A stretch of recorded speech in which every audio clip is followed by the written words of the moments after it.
Welcome to the Intrazone Roadmap Pitstop April 2020 edition. This is a bonus monthly show that answers that burning question in your mind. What's rolling out now for SharePoint and related technology in Microsoft 365? This month, I talk with Graham Kent, Senior Program Manager on the SharePoint team, about file card conversations and broader on-hover experiences for people, files, and topics. That's right, topics coming soon across Microsoft 365. Consider this the message center for everyone. This is your place, your time to stay informed, current, and ahead of the ever-curving Microsoft 365 roadmap. Second, Hunter, those famous words for us. Once again, we'd like to thank you very much for coming aboard. I'd like to thank the crowds for coming to see us. Those words, please. Gentlemen, start your engines. First up, let's dive into all things employee engagement. I've got 5 items to share this month. You'll now find stock images in SharePoint. These are free-to-use stock images available in the SharePoint image file picker experience alongside recent, web search, photos from your organization, OneDrive, all the things that were there, and we're adding this ability to now choose from stock images. There's a plethora of methods and locations that are managed ad hoc, and they're all available to you when you want to add an image. When you click on stock images, you'll have access to thousands of high-resolution stock images to use while you're authoring pages and news. FYI, we'll continue to add more and more images over time so you can continue to publish unique and professional experiences. Next up, the Managed Metadata Service, MMS, has a new modernized filtering and tagging experience. The new term store experience enables intuitive management to import or create the global term sets for formal taxonomies. Note, this update does not impact existing term customizations, nor does it affect the classic term store management experience. Also, local term set management is unchanged. With MMS, in addition, there's a new content type gallery to create and manage content type hubs from the SharePoint Admin Center experience. These content types will continue to be stored in the Content Type Hub. Again, this change does not affect the classic experience for managing content types should you require it. Beyond IT, the benefits to employees is that they will find new filtering and tagging options in the Managed Metadata columns. When filtering, these new tree controls are available within the See All in the filter panel. And when tagging an item, users will see a new tree control that's much easier to use to help select the desired term. A lot going on to make metadata management a lot more easier to access and, of course, easier to use. Now, the whole of a SharePoint-based intranet enables greater audience targeting, and we're going to begin rolling out a new targeted experience in the site navigation and footer. SharePoint site owners are able to filter navigational links to specific audiences by using the audience targeting technology in the same fashion that you would target news and pages. Site owners will see the toggle setting to enable audience targeting when editing the site, including hub site navigation or footer navigation. Once on, site owners and editors target the specific navigation links to be filtered to specific audiences. You can now create engaging experiences in a much more targeted fashion, and you focus your end user's attention by removing distractions from less relevant content. One note here, only site owners can turn audience targeting on or off. Once it's on, any site editor can target the menu links to specific audiences using Microsoft 365 groups or security groups. Let's stay in navigation for a moment. April brought a nice visual and space-saving change to SharePoint sites and hub sites. This has often been described as a shy header. A common experience as people scroll down the page, the site header shrinks or becomes a lot less noticeable, and this applies both to desktop and mobile versions. As you can imagine, when you scroll back up, the site header will return to its full size, to which I say, not so shy, huh? So think of shy headers saving a lot of space in your end user experience when they're scrolling up and down the page. Last item for employee engagements, and I think you're going to think this is a good one, SharePoint Spaces has moved into preview phase beyond private preview.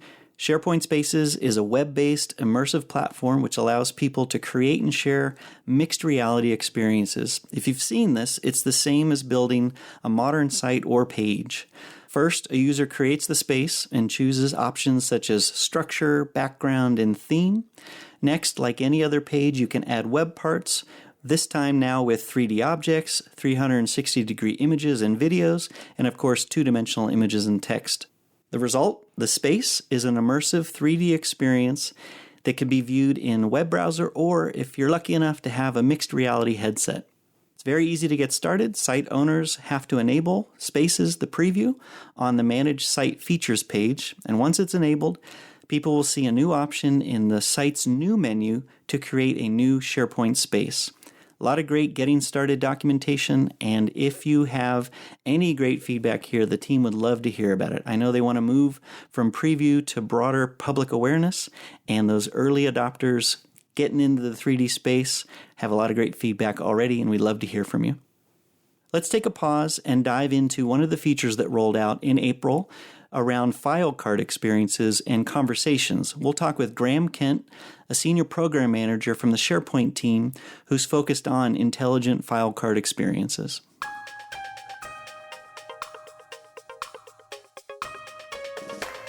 So let's take a break from the roadmap and get in a little bit deeper into what is behind the innovation of what we call file cards. There's a great team behind it, and today we are talking with Graham Kent, who is a senior program manager that has been doing probably a lot more than just file card work, but specifically has put a lot of thought behind what it is, this on-hover experience when you want to learn more about something, about file, about people, and other things. We'll talk through that. But first, Graham, welcome to the show, and thanks for sharing your brain power today. Thanks for having me, Mark. Appreciate it. Do you mind telling us a little bit about yourself and your journey through and up until now here at Microsoft?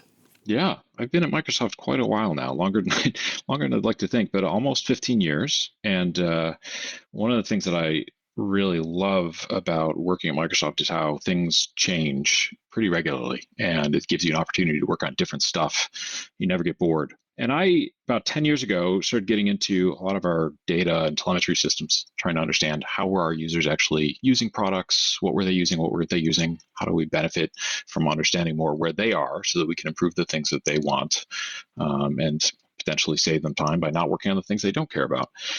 What's been fun is over the last 5 or 6 years, that journey has changed a bit. And instead of trying to build these systems so that we can understand our customers and share that data with other program managers inside Microsoft, I've started working more in a customer-facing way, where I'm actually saying, I understand how people are using these products, this data, and I think it would be great if we could actually start getting these things into their hands.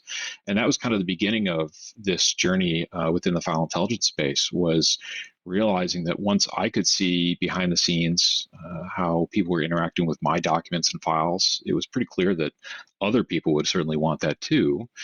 And we began working at the same time on the Microsoft Graph. And that was a great way to suddenly take a lot of this knowledge that we had and make it available not only to other end users, but to other partners within Microsoft. And so it's been super fun the last couple of years to kind of change the journey and go from being this internal-facing product layer to a customer-facing one where we try and figure out how to get more information out into their hands so that they can be more efficient and effective and have the same insight we do into how their files are being used and shared. And I think that's a pretty critical switchover from building it for our own consumption and learning to make the product better, to actually translate that into customer use, where not only do they get the same level or layer of information, but they get the same benefits from it. And, as you see the way that you have them today, and certainly the build up to what they are today, I think the other thing that you are mindful of in how we build a lot of the service with SharePoint, with OneDrive, with Stream, and certainly other areas where we layer in true intelligence, that information that we learn about who people work with and what they work on, not in the creepy Big Brother way, but in the way that we call the Microsoft Graph. Your experience that you've not only delivered this month, but over time, can you explain a little bit around what's behind both your designs and patterns to promote what it is now is that kind of intelligence layer on files, and maybe layer in, other experiences that it ignites, but just a little approach to the design and the philosophy of that new experience you want to give our customers. Yeah, I think one of the things that we benefited from is we got to copy, as the best ideas are always borrowed or stolen. We saw how the people card was being used and embraced, and a great showcase for a lot of ways to see how you are connected with people, or if you're looking at someone else, what information is relevant to you about that person. And so in many ways, we wanted to make the experience a consistent one that you're already familiar with right away. So that same notion of this hover element that kind of pops up when you're over some item and we have some insight to share with you.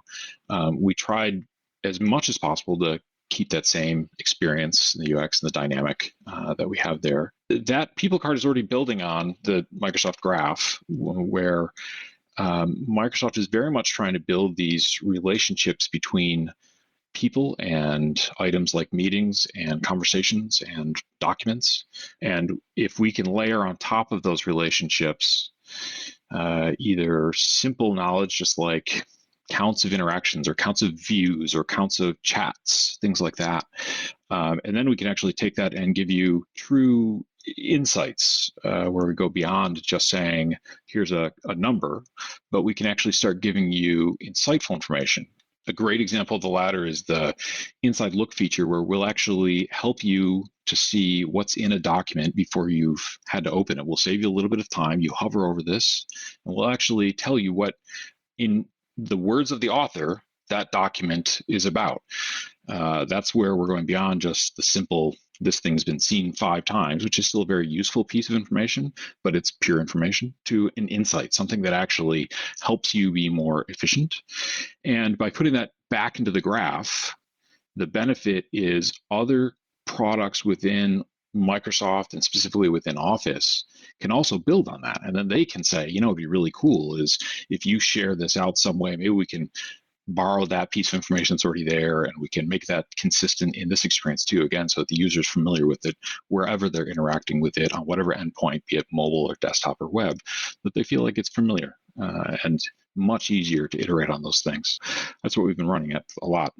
Yeah, I think the part that rings true for me, both knowing obviously a little bit of what you've shared, but also the experience that I know you're targeted to continue to improve upon and have established now for a little while, is that notion of relationships. What this is a mix of both actions you can take on a file, or as you're working with people, you can email them. You can discover, you know, who they report to and whatnot. But really, I think when it becomes magical is this information that hasn't been associated to the file directly. It's not metadata that I've been asked to input. It's not a document that I've, asked to fill out or add more details to. It's building that relationship to other people and other content, that we know about based on the search crawler, based on the intelligence that you described with the machine on the back end.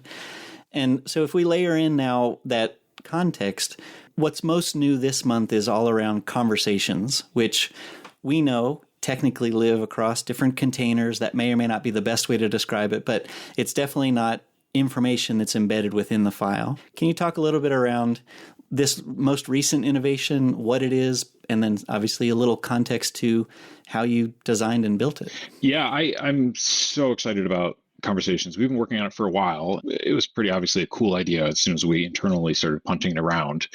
And this is, to put it the way you did, kind of one of the things where we can surface information that's already there, but not necessarily easy to get at. You can't open a document and see this, but it's there. What we're doing is trying to break down some of the barriers that prevent you from necessarily being able to collaborate however you see fit. And what I mean is, if you're somebody who lives in email, that's fine. But when you start writing a document, over time, you may end up losing track of where you may have had a conversation with someone about something that needs to go in that document. You know that you talked about what the marketing release date is going to be for such and such new product line that you're working on. But you don't remember if that was a chat or if that was in an email or if it was in the document somewhere itself. And what we've brought is onto the file card, which is where we incubate a lot of these ideas when we're first trying to roll them out, is this notion of all of those associations are brought as we crawl through and index things for search. And so we're going to then layer them on top of the file card in a personalized and secure way, so that if you and I have a conversation and I attach a reference to the file that we're working on together and say, hey, I had some thoughts, Mark. I wanted to share a few bullets with you about these things. That when you hover over that file, the file card will reference that email. And it will allow you to click on it and jump right back to where you were in that. The idea being, if you've got 2 or 3 of these, and maybe one was in a meeting and one was in an email and one was in a Teams conversation that we had, all of those things will be visible on the file card so that you can jump back to necessarily grab that information, copy it, and put it into the document, even if it's been a couple of days or weeks since you last worked on it and you've maybe forgotten some of those things. We'll make it easier for you to get back to those places and jump off right again to get there. The file card is fantastic for these little nuggets where we start exposing this. And so conversations being the most recent thing that we're rolling out, but in the last year, there's been a ton of innovation in this space.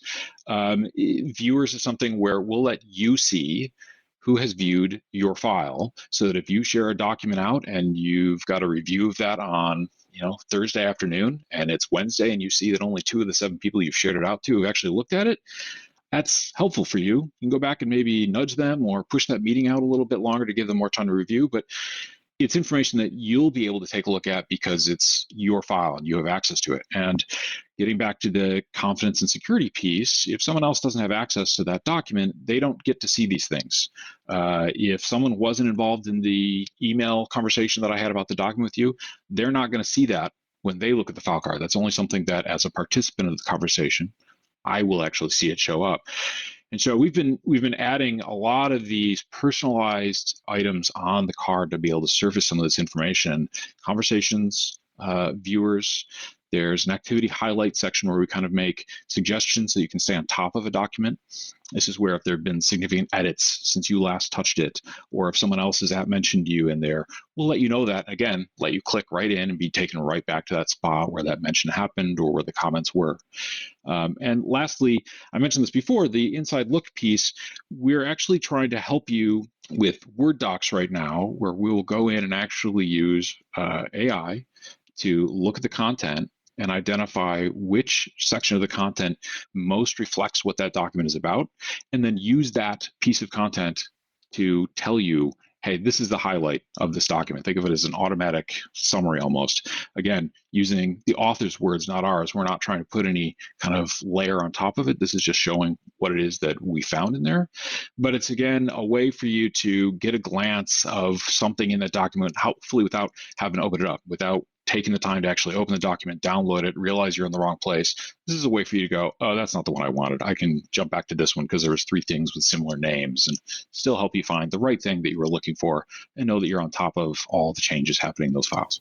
The last part, you made me think of, something like Cliff Notes, that this maybe will be Clifford the AI Notes feature that we release. But I think it really summarizes the direction that we're headed. I know you've talked about people cards. Obviously today and this month we're releasing some updates for the file cards. But it really is to add a significant third offering, which we've talked a lot about in the context of Project Cortex.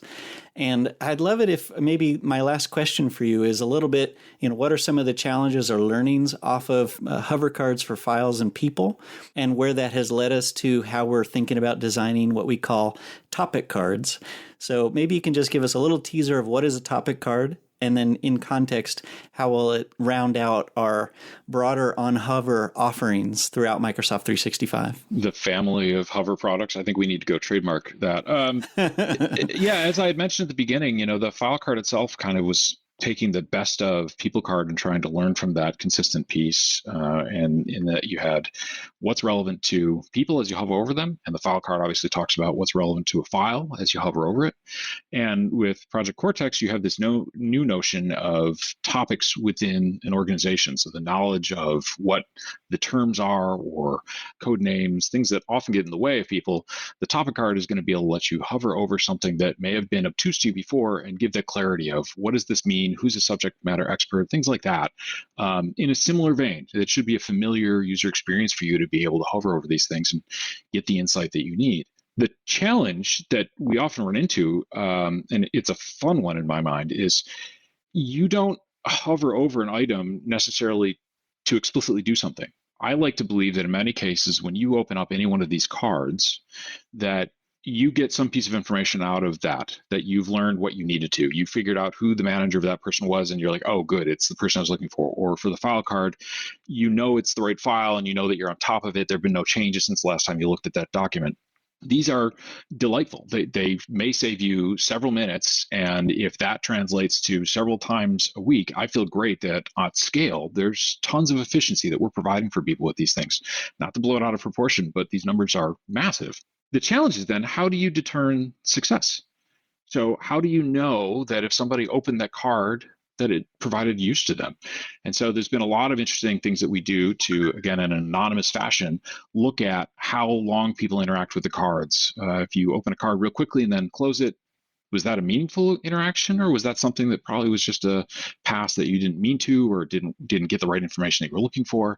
And if you open it for a longer period of time and continue to come back to it week over week, does that mean that it was more useful?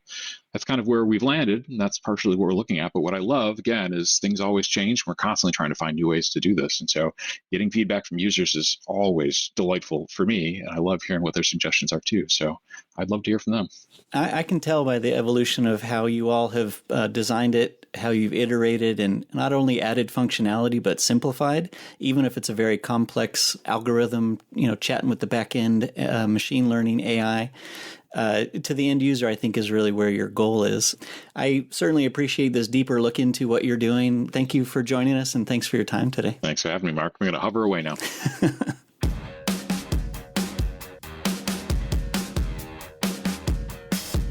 It's always great to hear what really goes on behind the structure, the design, the thinking of a feature. And with Graham and his team, I know they're always mindful to really know what it is you're doing with their technology and taking that feedback and rolling it up. And if you've been around for a little bit with SharePoint, you would have seen that evolution of the file card, and hopefully now that consistency between the on-hover experiences with people, cards, and coming soon with Project Cortex, the topic card. Let's move into teamwork. I've got 4 items this month. First up in teamwork is review mode in Word for Web, which is really the goal to prevent unintended edits. When people share documents with open in review mode only, recipients who open the document in Word for the web will be limited to adding comments or leaving tracked changes in the document. This can help prevent unintended edits to the document and certainly control who actually contributes to new text. With this feature, file owners can have more control over new edits, and only file owners can accept or reject changes made by other people. If someone else leaves suggestions in the document, they'll be able to reject their own changes, but can't accept or reject someone else's. This is a highly requested feature and really moves beyond how you work with other people, especially if the expectation is a reviewer. Next up, like we talked about with Graham, file card on hover conversations. This brings chats and email around a file highlighted with the intelligent file card hover experience. This is coming from Outlook and Teams. You'll be able to show Outlook emails, meetings, and Teams from private chats that reference cloud files, all with people permissions intact. So this one is an interesting one, and when you experience it for the first time, you'll see that there are conversations that you may have forgotten or were having a hard time find, but you find them through the file, and it maintains that linkage of the document or the file that you were working on and that conversation that you were having. We mentioned that this would be coming as a topic card experience as well, and one of the things that I have recently seen internally as we're starting to test this is I had been on an email thread about Project Cortex, and there was a topic card that I hovered over, and I was able to learn who was involved in Project Cortex, some of the materials about Project Cortex that I could review, and the same insights that I gathered around not just the text in the document, not just the information about what is Project Cortex, but it really brought together a holistic view of what I could gain more insights on and who I can work with and contact. So the on-hover experiences with conversations and more to come, a lot of great things to learn there. We're continuing the investments between SharePoint and the Power Platform specific to our government cloud customers. That means SharePoint integrations with Power Automate and Power Apps are coming to GCC High. We recently talked about on the roadmap coming to GCC Standard, so we're now moving up to even more regulated environments. For government customers that fall into the maker persona, this update enables you to create and manage custom workflows with Power Automate and custom forms with Power Apps combined with both SharePoint lists and libraries. We're excited to continue rolling out from commercial and into GCC and now inclusive of GCC High. Final item in Teamwork, let's stay on the Power Platform for a moment. Power Automate now supports the ability to get files and items from folders and subfolders. Again, for all the makers out there, you can now create flows that call on folders and target specific files in the folder using the Get Files property-only action. Similarly, you can create flows that run on folders and target specific list items using the Get Items action. Power Automate users will see the Get Items and Get Files property-only actions to include two new fields, limit entries to folders, and include nested items. If a folder is specified, then the action will only return the entries located inside of that folder. If include nested items is set to true, entries located inside the subfolders will also be returned. Otherwise, they would be excluded. When users select a folder, they will see their instant flows appear under the Automate command bar button. Note, existing flows that include get items or get files properties only will continue to work like before if the two new fields are left unchanged. There's a lot of complexities if you're not a maker, or as you become a maker, these are important things to learn about the granularity in terms of how you can build out a flow that reaches into files or folders to pull out specific items and details. Now, let's move on to related tech.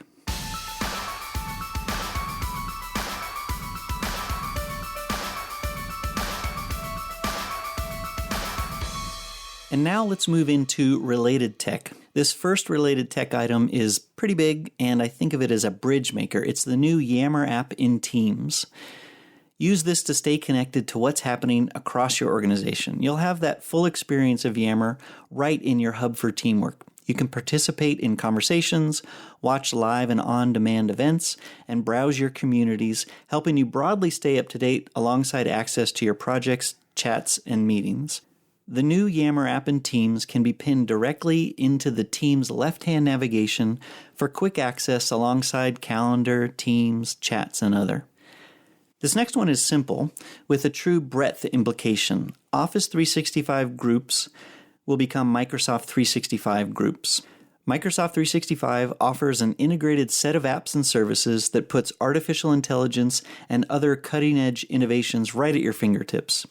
And to do this with a consistent, manageable access, Microsoft 365 Groups powers collaboration experience in more than 22 apps across the suite.